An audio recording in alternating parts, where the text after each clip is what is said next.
Assalamualaikum warahmatullahi wabarakatuh. Di sini saya Mary Yulita, NIM 2018-349 akan menjelaskan tentang akhlak sosial dalam Islam.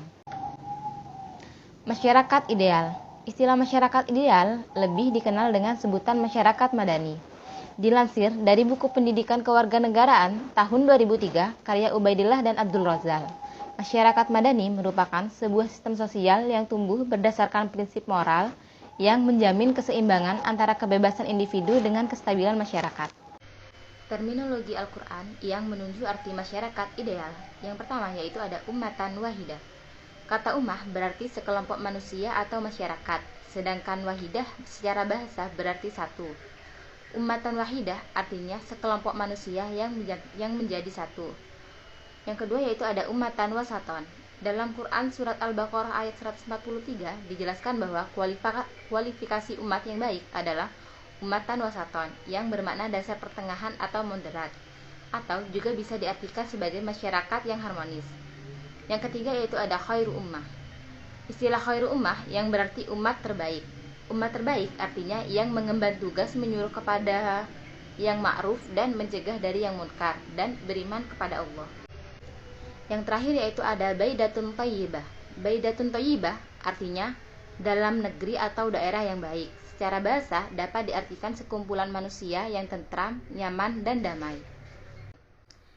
Ciri umum masyarakat ideal dalam Al-Quran. Yang pertama yaitu ada beriman. Masyarakat yang ideal menurut Al-Quran adalah sebuah masyarakat yang ditopang oleh keimanan yang kokoh kepada Allah. Iman yang dimaksud yaitu iman yang diajarkan dalam Al-Quran dan hadis Nabi Shallallahu Alaihi Wasallam. Yang kedua yaitu ada ma'ruf. Kata ma'ruf adalah isim maf'ul yang mengandung arti mengetahui, mengenal, melihat, dan tajam atau mengenali perbedaan. Amar ma'ruf adalah memerintah atau mengajak pada kebaikan baik dalam bertutur kata, bertindak, dan berperilaku. Yang terakhir yaitu ada nahi munkar. Menurut bahasa diartikan sebagai segala sesuatu yang dipandang buruk, baik menurut syariat maupun norma akal yang sehat. Ciri khusus masyarakat ideal dalam Al-Quran. Ada 6 ciri khusus masyarakat ideal dalam Al-Quran. Yang pertama yaitu adanya kemauan untuk hidup lebih baik. Yang kedua yaitu berlaku jujur dan adil dalam masyarakat pluralistik. Yang ketiga yaitu marhamah dan menabur kerahmatan. Yang keempat yaitu adanya kesalehan pribadi dan sosial. Yang kelima yaitu toleransi terhadap sesama dalam perbedaan. Dan yang terakhir yaitu memiliki budaya kritik membangun. Kemiskinan dalam Islam. Dalam Islam, tolak ukur kemiskinan di setiap negara berbeda-beda. Pengertian kemiskinan sendiri adalah taraf hidup yang rendah atau suatu kondisi ketidakmampuan secara ekonomi untuk memenuhi standar hidup rata-rata masyarakat di suatu daerah tertentu. Sehingga kondisi ini ditandai dengan rendahnya kemampuan pendapatan untuk memenuhi kebutuhan pokok baik berupa pangan, sandang, dan papan. Faktor-faktor umum penyebab kemiskinan. Yang pertama yaitu ada pengangguran, yang kedua yaitu ada tingkat pendidikan yang rendah, yang ketiga yaitu ada bencana alam, yang keempat yaitu ada mental aparatur pemerintah dan masyarakat. Faktor kemiskinan yang pertama yaitu pengangguran. Semakin banyak pengangguran, maka semakin tinggi tingkat kemiskinan. Pengangguran tidak dapat berpenghasilan untuk memenuhi hidupnya, sehingga dapat berdampak merugikan bagi masyarakat karena dapat menjadikan mereka mencuri, merampok, dan mengemis. Yang kedua yaitu tingkat pendidikan yang rendah.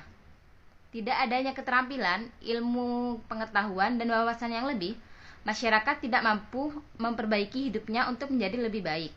Karena dengan pendidikan, masyarakat bisa mengerti dan memahami bagaimana cara untuk menghasilkan sesuatu yang berguna bagi kehidupan manusia. Yang ketiga, di sini ada bencana alam. Bencana alam dapat menyebabkan gagalnya panen para petani, sehingga tidak ada bahan makanan untuk dikonsumsi dan dijual kepada penadah atau koperasi. Selain itu, sulit juga untuk mencari bahan makanan untuk memenuhi kehidupan sehari-hari. Yang terakhir di sini ada mental aparatur pemerintah dan masyarakat. Korupsi merupakan penyebab utama dari kemiskinan yang sulit dihilangkan.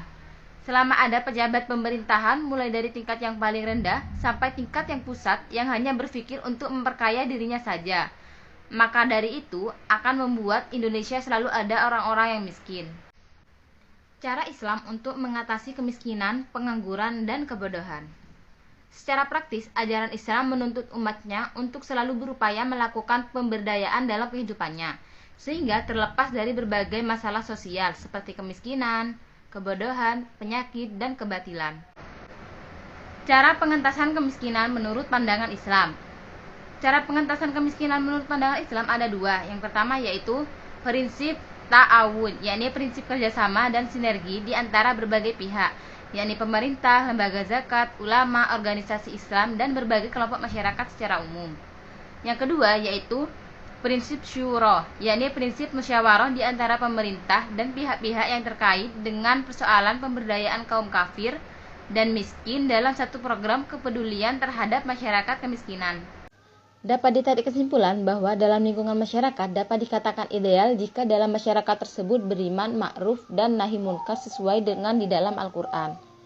Meskipun demikian, tidak dapat dipungkiri bahwa semua lingkungan masyarakat pasti memiliki masalah, entah itu dari eksternal bencana alam maupun internal dari masyarakat itu sendiri. Contohnya pengangguran, kemiskinan, rendahnya tingkat pendidikan, dan terkadang hal tersebut tidak dapat dihindari. Pesan moral yang dapat kita ambil yaitu dari pembahasan tadi kita dapat memahami bahwa sebagai manusia kita harus memiliki dasar untuk berbaur juga kemampuan dalam memenuhi kebutuhan. Taraf kesejahteraan di Indonesia belum sesuai dengan yang kita harapkan, contohnya kemiskinan dan tingginya tingkat pengangguran.